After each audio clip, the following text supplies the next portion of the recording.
here with Dr. Bonnie Goldstein from Los Angeles. If you could introduce yourself, Bonnie. So my name's Bonnie Goldstein, and I'm a physician, and I am the medical director at Canna Centers, a group of medical practices throughout California that educate patients on the use of cannabis therapy. And I also do some medical consulting for Ghost Group, the parent company that owns Weedmaps. So we have heard a lot over the years in terms of the reefer madness context about marijuana being the assassin of youth. But in your practice as a pediatrician, you've seen different results. Maybe That's you can true. tell about that. That's true, Martin.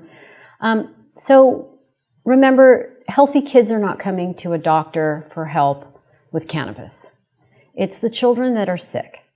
And in my practice, I'm seeing the sickest of the sick. I'm seeing children who have intractable epilepsy. That means they're not responding to any treatment that's available.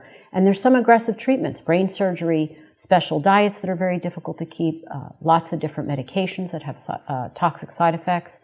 I'm also seeing children with autism, and we know really there is no medicine for autism. There's therapy, which can be very helpful, but there's only 2 approved medications, and both of them are antipsychotics and not great for children, many bad side effects, as well as children with cancer.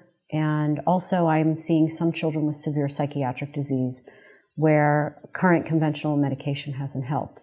So what we have to remember is that the endocannabinoid system, the part of the brain that's required for many physiologic processes throughout the body, this system helps with homeostasis. It keeps the brain in balance.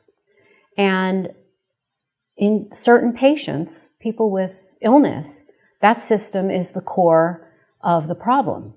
In most healthy children, their endocannabinoid system is functioning. And actually adding cannabis to that endocannabinoid system may actually interfere with developing brain. So I don't encourage teenagers, and I'm the mom of a teenage boy, to use cannabis until their endocannabinoid system is, quote, finished developing the brain. But in children who are sick, these are special cases. These are children who sometimes are not finding the answers. The years go by, and when you lose years of a child's life, you're losing development, quality of life. The burden of illness is tremendous, not only for the child, but for the whole family. So what have you seen in terms of your practice that has surprised you? Well, with the group of patients with intractable epilepsy, the average number of medications that the children who come to me, by the time they get to me, they have usually tried 12 medications that have failed them. They often have developmental delay. They often have significant other problems, pulmonary problems, GI problems, immune function problems, which all can be interrelated with the endocannabinoid system. They also aren't living a, quote, what I would call a normal life. They're not going to school. They're not able to go to school. The school doesn't want to have them there if they're having lots of seizures and so on. So what I'm seeing is when we add CBD-rich medicine, so basically an oil that the children take under the tongue, or they swallow it, or it goes through a G-tube, what we're seeing is that number of seizures is reduced. Many parents report frequency down, severity down, duration down. And interestingly, they say, where my child had a seizure before and would take all day to recover, my child just bounces back. And then we can get up and go do things. So that was very interesting to see, that the positive response, not only in less seizures and so on, but even when they still continue to have seizures, they're not as disruptive. So that was an interesting thing to see. So when you talk about the CBD oil, what are you actually referring to? So I'm talking about oils that come from a plant that has the genetics to grow high CBD and low THC. And what we're talking about is a ratio. Some of my patients respond to a ratio that's 25 parts CBD to 1 part THC. Some of my patients respond to a 10 to 1. Every individual responds differently to medicines, as we know from all medicines, but especially with cannabis medicines. CBD oils, remember, contain not only CBD, but whole plant. And so there's THC, There's other cannabinoids. There's also terpenoids, which are the essential oils. All of these interplay to give the beneficial effects. We talk about CBD only and dosing CBD, but really it's the whole plant that's very important, because it's all of these compounds that work synergistically to give the effects. There's one particular compound called beta-caryophyllene, which is a terpenoid, which has been shown to be anti-inflammatory, and I really believe that that's one of the compounds that's very important for a child who has seizures. One of the interesting things that I've seen is that neuroinflammation is documented in a lot of research in a brain that has active seizures going on, yet most of my patients come in and nobody's doing anything to treat the inflammation. And I really believe that one of the reasons that CBD is so helpful, not only because CBD, cannabidiol, the compound itself, actually works to help balance some of the messages being transmitted in the brain and lessen the firing that causes the seizures, but also the anti-inflammatory effect. One of the other parts is the neuroprotective effect of cannabidiol. And remember, in a developing brain, seizures are damaging. And so having that neuroprotective property is extraordinarily important. So what would be some of the cases that you've dealt with that have had the kind of outcome you would hope for when using the CBD-rich oil? What would be an example? Well, I have this beautiful little girl that comes to see me. She was adopted by this fantastic mom and dad, and it appears that there was some event while she was still in the womb that they're likening to a stroke. And so when she was born, there was a lot of complications, and she started having seizures right away. And it appears that as she developed through the first year of life, a portion of her brain didn't develop properly, and you can see it on a scanning test. So she had a lot of seizures. She's small for her age, and she wasn't responding to any medications. And her parents came to see me, and they had heard about CBD on TV, and then they did their research, and they came to see me. So we started her on CBD oil, and my protocol is to start low dose based on weight and to titrate up, which is very typical in the pediatric population. And I'll never forget this because I was on vacation when the mom texted me. But prior to this particular text, pretty much every week they checked in with me, as I had asked them to. And so the next week we go up on the dose, and the week later we go up on the dose. No negative side effects, but they hadn't really seen any reduction of seizures. And this is a little girl that's having about 40 seizures a day. One particular week, I get the text on Friday morning, and the text says, well, we went up on the dose on Friday a week ago, and on Monday we only had 20 seizures instead of 40. And on Tuesday we had only 13 seizures instead of 40. And on Wednesday we only had 9, and yesterday we had 4, and so far today, nothing.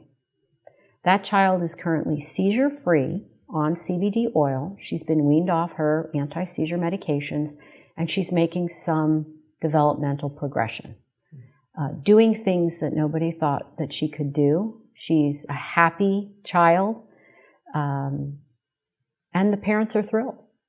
And what other kind of cases in terms of the pediatric patients have you been dealing with? You've talked about seizures, epilepsy, the autism spectrum, which could include seizures as a symptom. Right. What other kinds of cases have you been dealing with? So I've seen a fair amount of teenagers who are struggling with various psychiatric disease, things like bipolar disease, severe anxiety, depression. Most of them who come to me have tried pharmaceuticals and have not done well on them. Not to say that you can't do well on them, it's just that's the population I see. Many of them are teenagers, so they tried cannabis with their buddies, and then came home and said, either the parents noticed, but my child's not anxious today, my child's being pleasant today. And then the parent confronts and says, what's going on? And the child will often, say, well, Mom, guess what I did with my friends? Or the parents read about it and they say, maybe this is an answer to our problem that we have. And so again, going back to, the developing brain, in those patients, they may have found that, kind of smoking pot with their buddies really helped, but we have to remember too that may be the answer, but again, in a developing brain, I think combining CBD with THC is probably a better bet. The combination is probably going to be something that will benefit them more, and hopefully they can find a balance. I've had very good success. I had one young man who's 15 years old who struggled with severe anxiety to the point where, before they came to see me, the patient's father said, maybe you could make a list of what bothers you, and we could bring it to Dr. Goldstein's office. It was 3 pages long. He worried about everything at school, everything with sports, everything with girls, everything with everything. This poor kid had so much on his mind that he couldn't function. It really, just overwhelming anxiety, including social anxiety. I taught the family about CBD oil. They were interested in trying a high CBD to THC ratio. And 2 weeks after starting the oil, I got a text from the dad, and he said that he had received a text from his son, which is very unusual. And his son said, I'm having a good day. I'm really happy, Dad. And I had talked to the father maybe a week later, and he was in tears. He was just blown away by the fact that there was a solution, and they didn't have to take all the various drugs that they didn't really want their son to be on. So when you're dealing with a patient like this, how do you determine dosage and ratio? Are there criteria you go by? Is it a case-by-case thing? It's just on the basis of your experience you're drawing from? Or is there a lot of experimentation typically that's involved? Well, the interesting thing with cannabis, and I find this easy because I tell all my patients this, you start low and you titrate up to effect. If I guess a dose, I could be way off. I really can't guess, you're going to get 50 milligrams and this guy over here gets 10. There is a clinical sense that when you start taking care of a lot of people doing this, you get a sense of where they may end up. But since everybody's endocannabinoid system is different and different sensitivities, and remember there's other factors involved. What's their metabolism?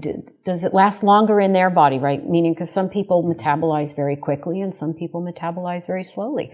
I've had patients who tell me that they will get a full day's effect from one morning dose. I have other patients that have to dose multiple times during the day, maybe a lower dose multiple times.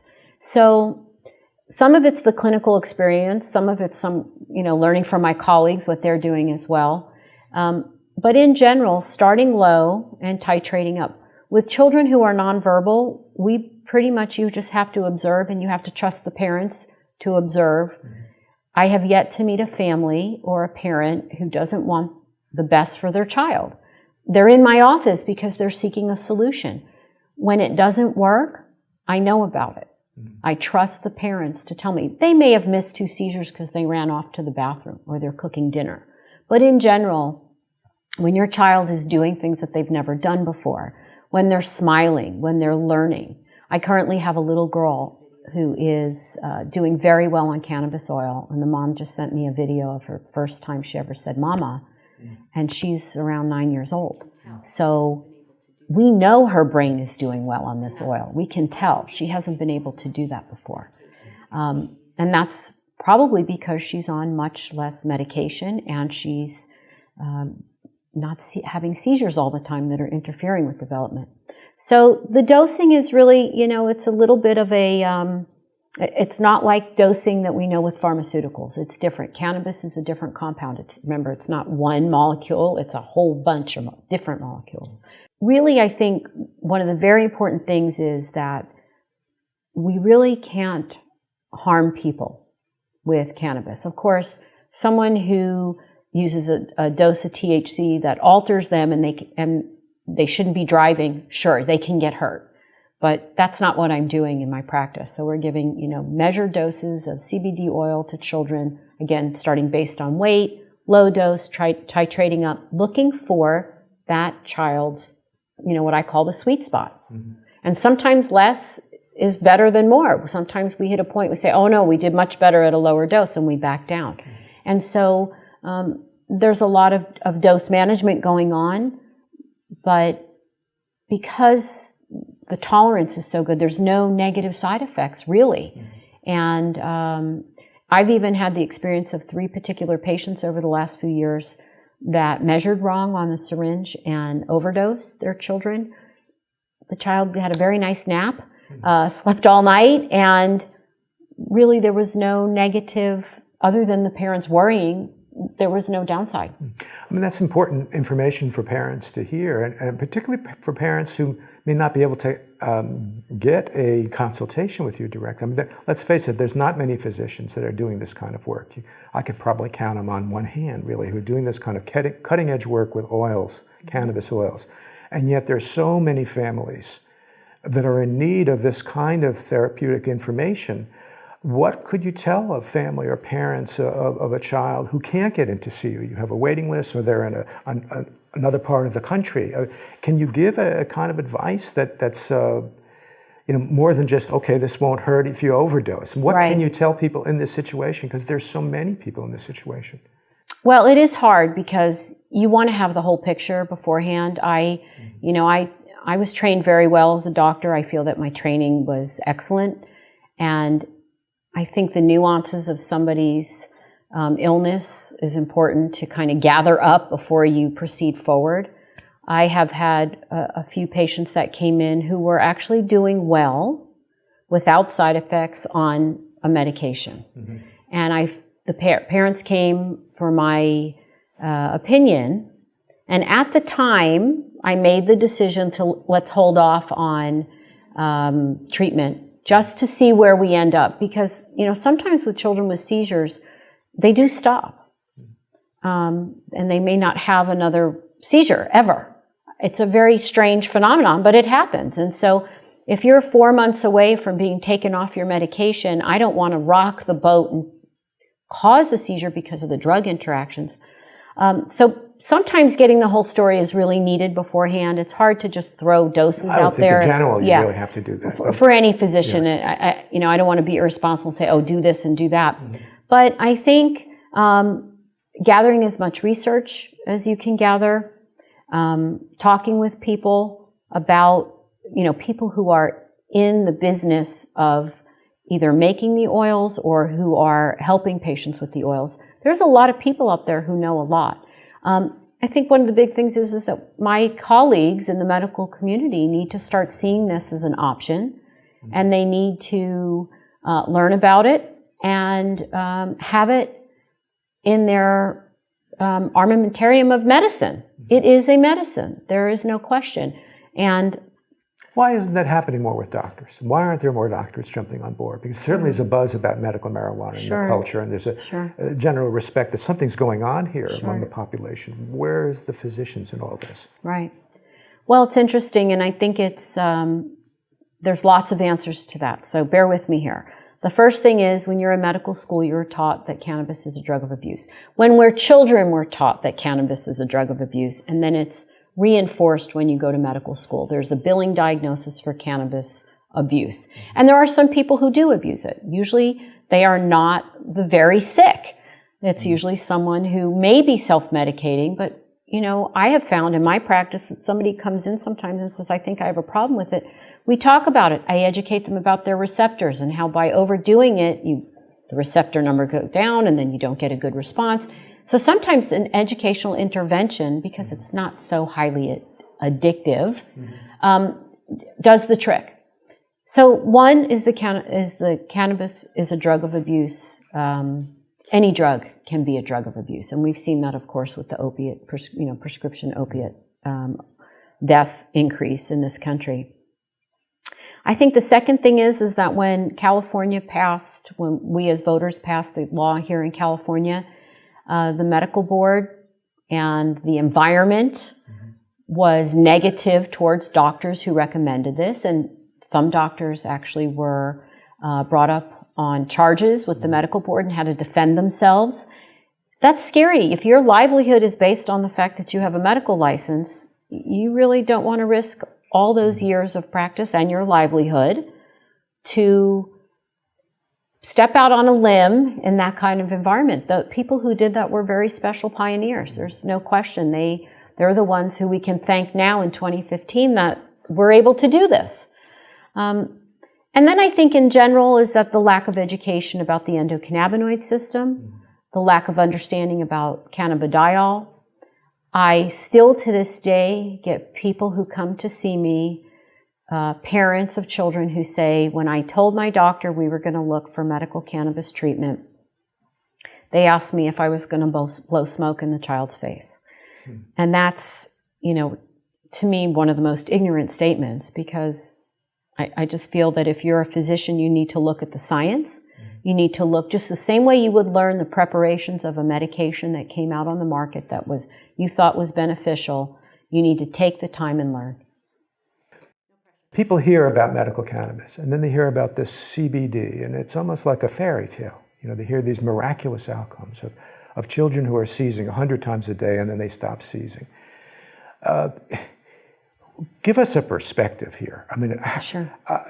Is this a magic bullet? Is it, once in a million, you get this kind of response? Right. Based on your practice, and I understand you're dealing with really tough cases. People come to you and nothing else has worked. And people come with a sense of hope that there is, and that's important. That's therapeutic in and of itself, that there can be hope. But give us a perspective. You don't want to raise false hopes either in talking about these things. Give us a realistic sense of what the potentials are here. Sure. So realistically, there's a lot of variables to get to the point where, quote, somebody's a success story. There are children who respond immediately and beautifully and do well, and that is not the usual case, but I have seen it where literally within 2 days of starting CBD oil,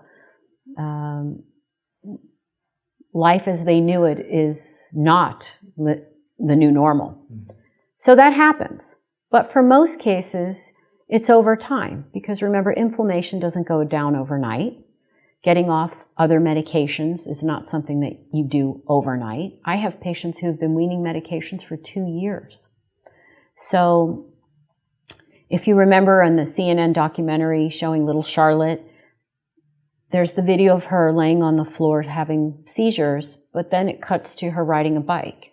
And I think that it's a nice side-by-side comparison, but that didn't happen overnight for Charlotte. It took time for her to get there. And so I tell my patients that, it's not magic fairy dust. It is medicine, and you have to take it, and we have to find the dose, and we may have to wean other medications. But that if you're willing to give it a shot, you kind of have to be on board for at least 3 to 6 months, if not longer, if we're seeing good results. I have had some patients who have, tried numerous different CBD preparations, and it took them till the third one to actually see a result. And if you talk to adult patients who are using cannabis for other treatments, they'll tell you, oh, that strain works for my migraines, but this strain doesn't. Well, the same may be true and I see it with children who are sick. One strain may work better than the other, and there are a few different CBD strains that patients can try. Finding something affordable, because remember, it's out of pocket. Finding something consistent that you can get over and over again, something tested. That's a lot of the difficulty. So, it's not an easy answer. It's not a miracle. But when you look back at what some of these families have been through with, 10 years and 15 different medications, that's what they've been doing all along. Well, it's not only important that people can access the good medicine, but they also need good health counseling. And we're very, very fortunate, Dr. Bonnie Goldstein, that you are part of this community and have been really leading the way with cutting-edge clinical input. Thank you very much. Thank you, Martin.